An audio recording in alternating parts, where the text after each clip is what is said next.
Good morning, guys. Well, today I'm going to be taking apart the batch 1 Veteran Lynx.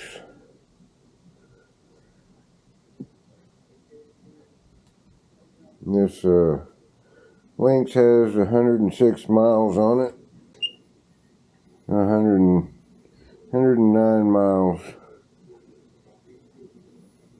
and after about 50 miles it started developing a knocking sound on the right hand side.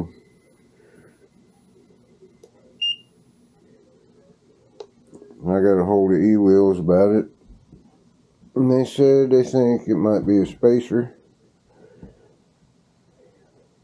One of the spacers maybe not being quite thick enough, allowing the bearing to walk on the shaft a little bit. So everything feels very tight, very high quality, but I want to get that bearing knocking issue taken care of before it causes some damage. Now, of course, Ewheels offered to do this job for me free of charge. Leaperkim Lynx, they have addressed the issue of this knocking bearing in some of the later batch 1 models and above. If you have a batch 2 or beyond, you're fine. But this is just a video on one way to fix the knocking sound. Another way is you can send it in to Ewheels and they will fix this issue for you. Leaperkim has addressed the problem by adding a spacer behind the bearing to take up any of that extra slack. I'll be able to do most of the work with just these hex wrenches. To get down to the motor, I just need 3 sizes, 3, 4, and 5 hex wrenches. And we start off by taking this cover off here. We got these 8 screws here. There's 1, 2, 3, and then 4 right here, and then there's 4 on the other side. Then we can remove this outer cover that protects the board and everything on the inside. I'm going to start off with the number 3 hex bit. Okay, now we got the cover off. I use it for a tray to store all the little screws. And as you can see, now we can get to the battery cables. They're tucked in here out of the way.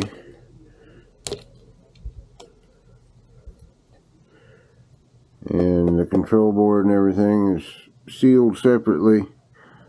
It's a fairly water resistant deal here.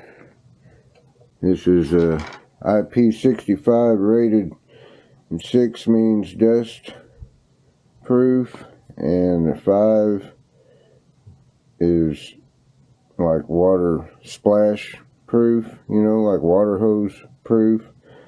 Not high pressure water hose and not submersible, but you should be able to spray your wheel down with a water hose and not hurt it. So now we just got to unhook all these 4 battery cables, the positives and negatives on both sides. Okay, we got our battery cables unhooked. They simply pull apart. You don't have to push any levers or anything. They're good solid connectors. And I'm going to power it on, and it goes right back off. That just discharged all the power stored in the capacitors.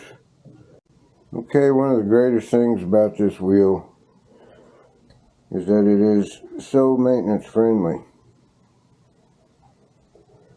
In order to get this battery box off, all we have to do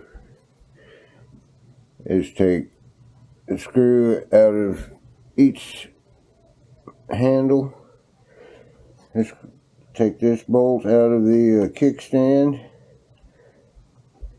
and take these 8 bolts out of the battery box. Oh, and 1 screw out of the trolley handle. Remember to remove that screw raise the trolley handle out a little bit so that it's free from the handle. Oh yeah, and this row of screws on the top here. So there's 4 screws up here. That's very important. These 4 screws hold your battery box and your shock perfectly square. Perfectly square with the controller. Don't forget the trolley handle. There's a little Phillips screw in it.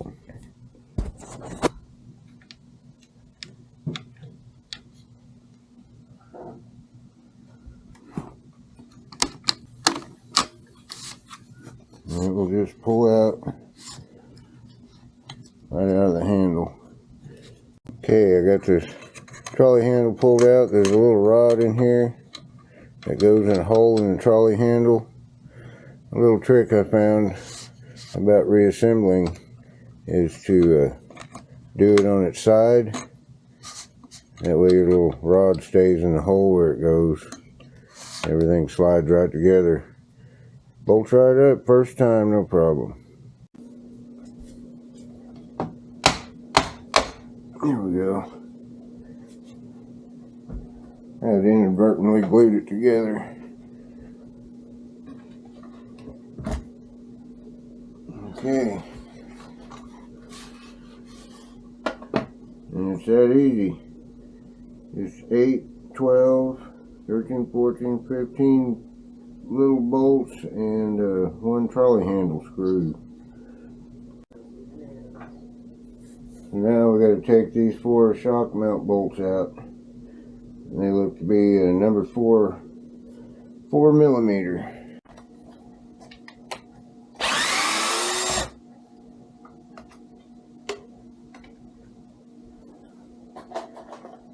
Something else I like to do is keep cups. Keep all your bolts separated so you know where they go. Some of them may be the same size bolts with different lengths. I'll set this in our tray right here. But now we can just release our shock. Comes right out. And this is where it mounts to the wheel. And these main bolts here will take a number 5 hex wrench. And they're about that long. But before we take these main bolts out, we want to take these 4 little 3 millimeter bolts out, and they're connected to the mudguard mount. Now in order to get this mudguard off, we'll have to take it off from the other side because that's where the bolt heads are. But I'm getting ahead of myself. I'm going to take these 4 bolts out first, and then I'm going to use a hex wrench by hand because those are torqued down pretty tight to take those 4 mounting bolts out of the shaft. They're loose. I just got to finish taking out the long mounting bolts. Now when you use Loctite, something very important is to use the right color. Now blue is for nuts and bolts and things that you plan on removing again in the future. Red or green, it never comes off. If you put that on your nuts and bolts, you'll break them next time you want to take them off. The only way they can be removed is with heat. Heat around 500 degrees Fahrenheit will soften up the red and green Loctite to remove it. So when I do get down to the bearing and get the axle cleaned up, we'll be using green Loctite for the bearing sleeve. It will never move again.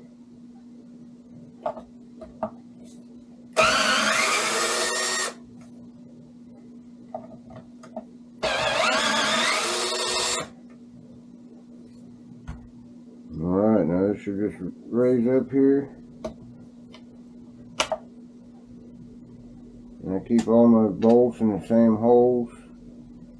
Don't let my bolts get mixed up at all. The other thing about Loctite, it don't take much. It's real easy to use too much. could get in places you don't want it to get.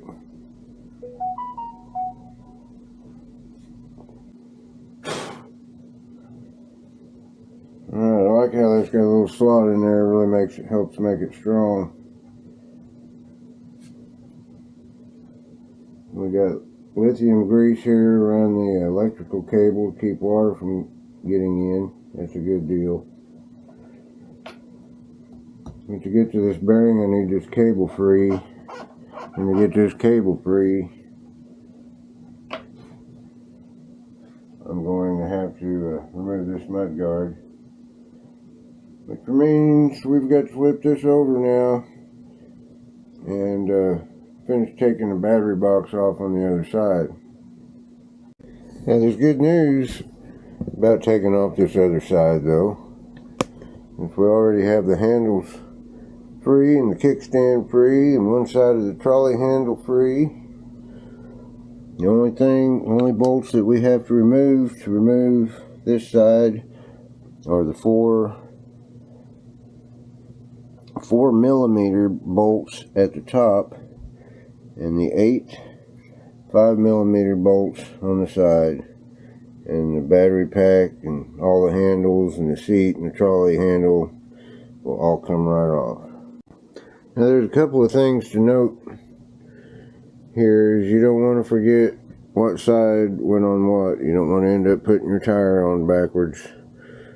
In my situation, I'm using the airless or the tubeless tire, street tire. It's got the arrows, shows the direction of drive, and I put me a sticky note on the hub of the tire itself. You might use a paint marker, would be better. And I also labeled the right hand side pile, the battery, that it's the right side, just to be extra sure that I don't get confused and mount anything on the wrong side. That would be bad. Okay, got all the bolts out, so now it should just lift right off. And it did.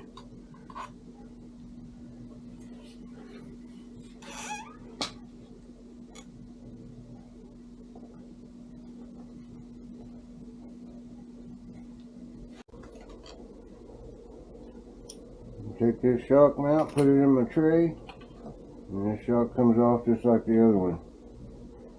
And something else to note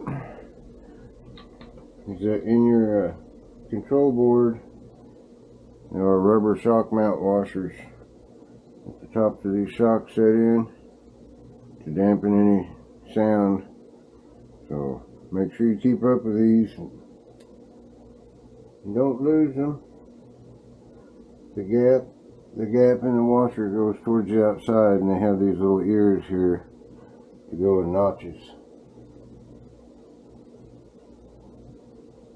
They probably won't even fall out, but they might. Okay, after looking at it, I decided to leave these 4 small screws attached to the mudguard mount and just take these 2 screws off, so that when I take these 4 bolts out, it will all come off together.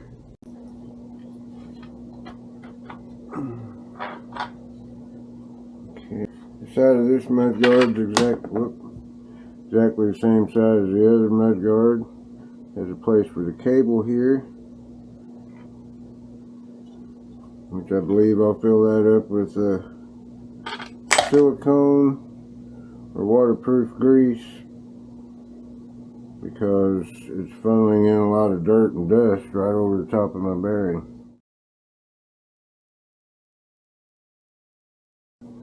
It's not good.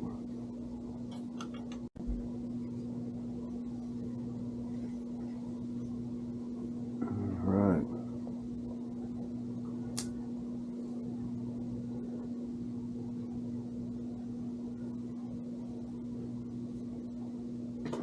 Okay, got that cleaned up.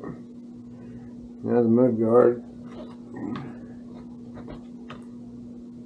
the motor mount, or the controller cable, gotta get it off of here.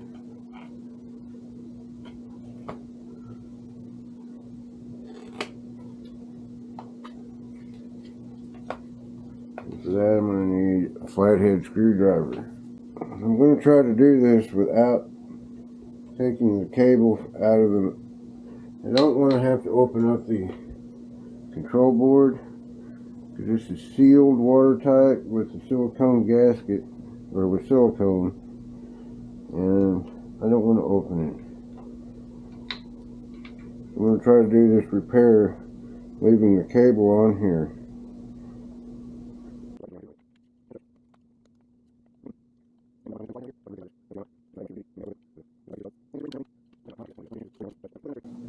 Good. So now I can get to the cable.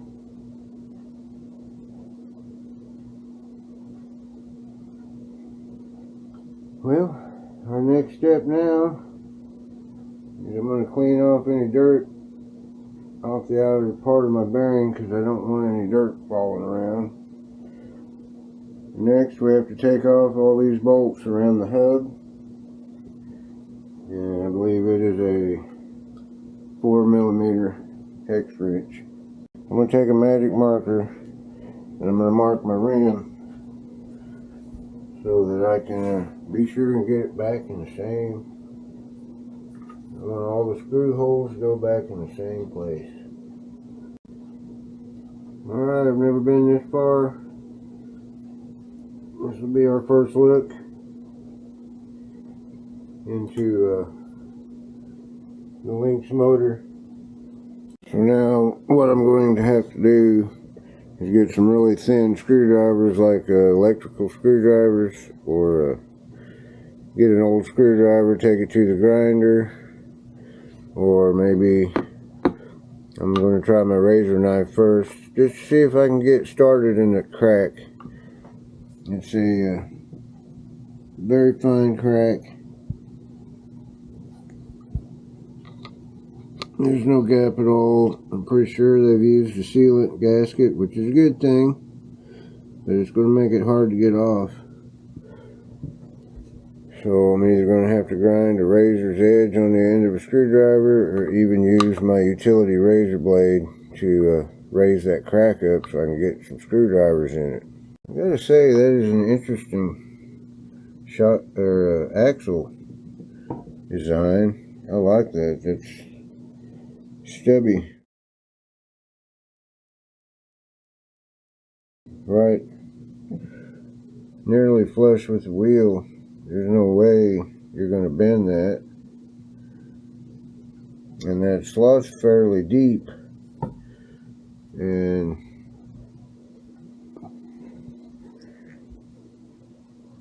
hope you can see that. It's black. Camera's in the light. There we go. And that's the shock mount.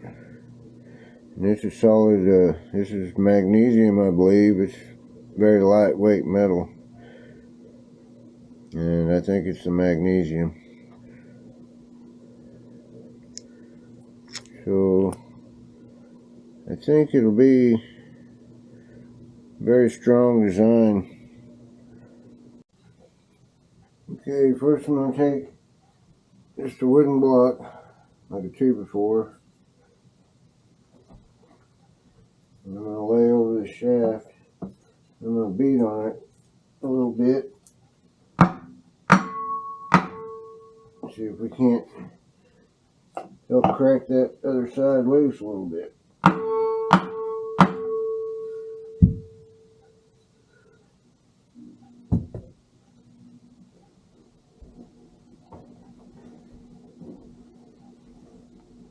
Oh, look at that.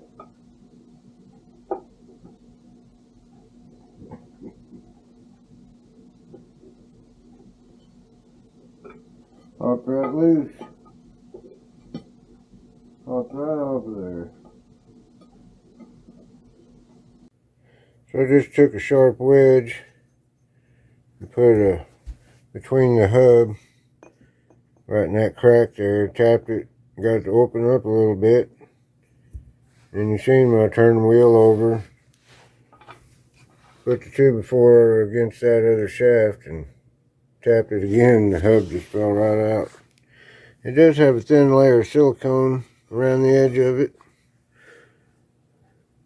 But this is just such smooth machining. It didn't really stick, but it should help keep out water.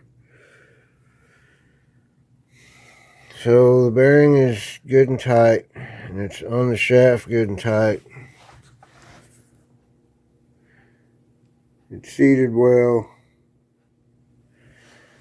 I can see that by the marks, it left marks on the hub in there, around the hub.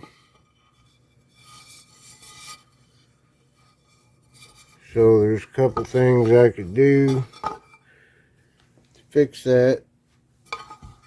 I'm going to keep it simple, and I'm going to clean the oil off the outer race of this bearing and clean all the oil out of the inner inside of the sleeve of that hub, and I'm going to use green Loctite to lock the bearing in place.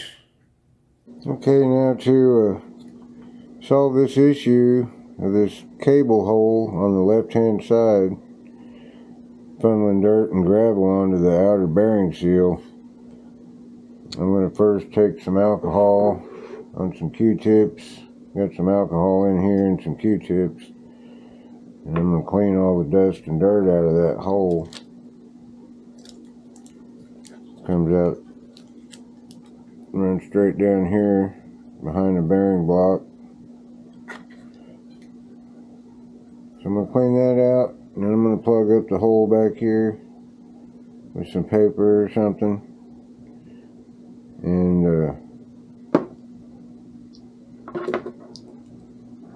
fill it with silicone. It'll keep the dirt and rocks out of it. And there we go, that's all there is to it. Just a little dab of silicone in the hole. I'm going to let that cure for 24 hours. I got my chemicals. I got a Permatex sleeve retainer. I got some clear silicone in a tube. And I got some waterproof grease, lubricating compound to like put around the cable. Anywhere else I think it might need it to keep out water that I don't want stuck together. And I got a bottle of alcohol. I'm going to use this alcohol to wipe off the outside race of the bearing and inside the hub there to remove all the oil before I apply the Loctite. Yeah, I don't use this sleeve retainer a lot, so I want to be real careful with it. So I got me a disposable paintbrush so I can kind of paint it around the inside of the hub and hopefully not get it anywhere I don't want to get it. I just put me a little dab on there.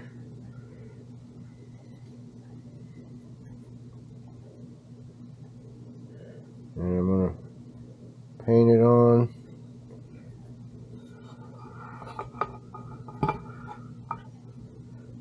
So far so good. Hasn't gotten out of control.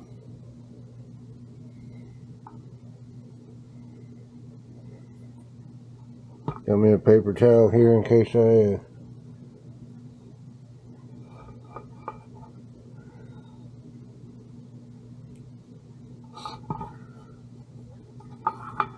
I make a mess.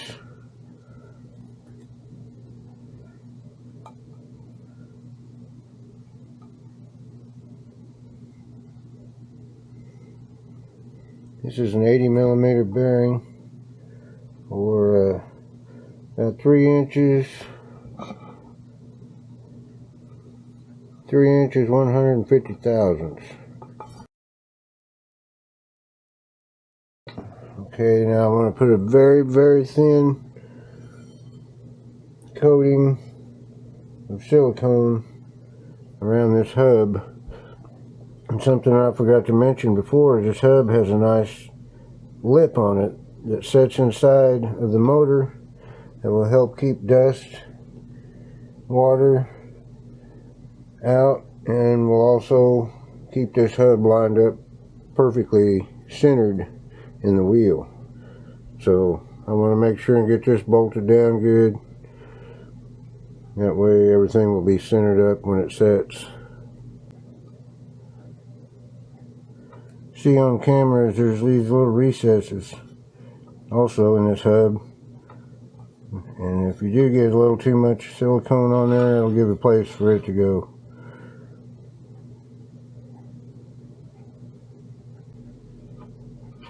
I want to try to make sure that I get no silicone on the inside of the hub. We don't want silicone getting in between our magnets. Alright, now we're going to gently put this hub back in place.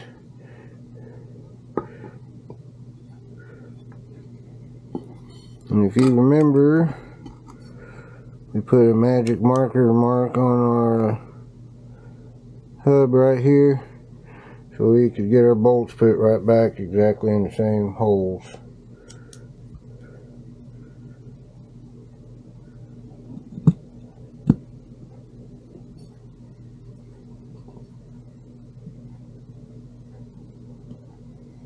Make sure the seal goes down good, gets seated good.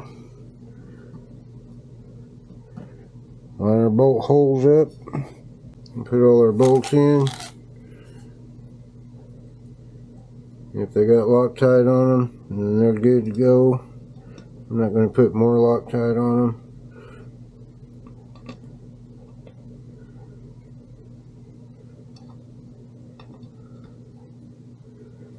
And when we tighten these up, we'll go in the star pattern. That way our hub's tightened up nice and even. I got this Sil Glide here. The hub went on fine. I'm going to take this Sil Glide and put it around the cable before I start bolting everything back together.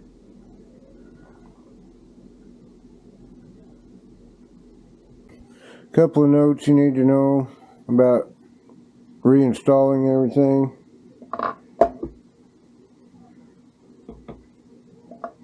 Main thing with your shock, once you get it in here, make sure it's bottomed all the way out to the bottom before you tighten this up good. As far as the blocks on the outside, you can't really get them reversed because they have a lip on the top and the bottom just alike.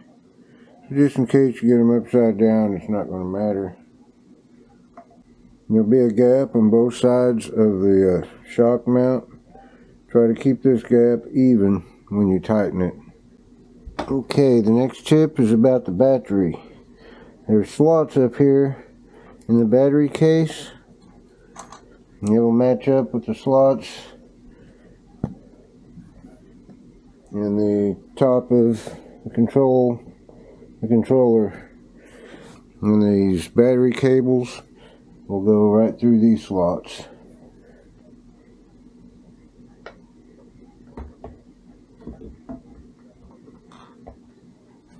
What I do is just basically look at the bolt holes.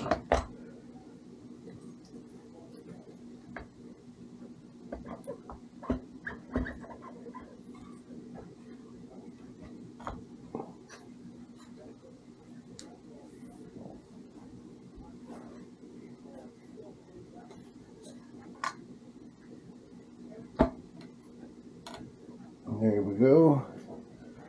Get your handles lined up. The kickstand lined up. All of my bolt holes are lined up and close together. Now I can screw it down. It didn't take 30 minutes to get everything back together. I'm going to do this infamous trolley handle. To have your trolley handle part of the way out, everything laying on its side so this rod don't keep falling down. Put the rod in the hole. And you want this sticking out a little ways so you have some slack. See, I already pulled the rod out. But that way the rod stays in the hole. Boom, there it is. Now the only thing we got left to do is hook up our battery cables, tuck them up out of the way so we can put our top cover on right here. For the last step of putting the cover on,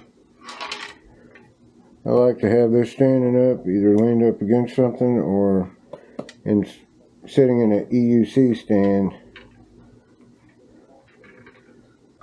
But the first things we got to do is plug in our battery cables,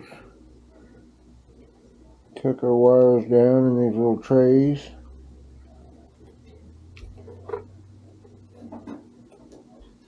And we want to put our top cover over everything by hand and make sure that we're not pinching any cables.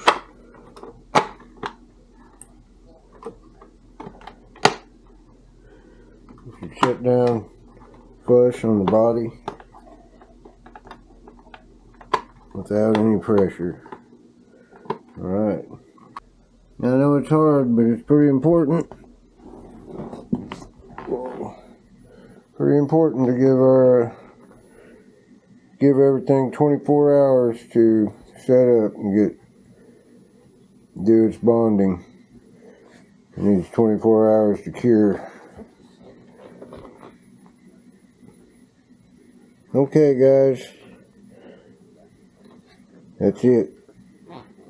She'll be ready to ride tomorrow.